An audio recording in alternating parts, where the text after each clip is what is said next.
How to change the plan in Netflix. Hey everyone, welcome back to our channel.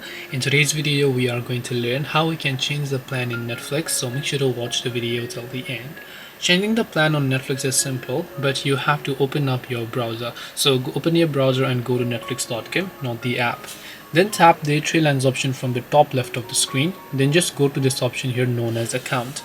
Once you go to the account option, simply scroll down here. You'll find the option called plan details, and here you'll find change plan button. So tap the change plan button here.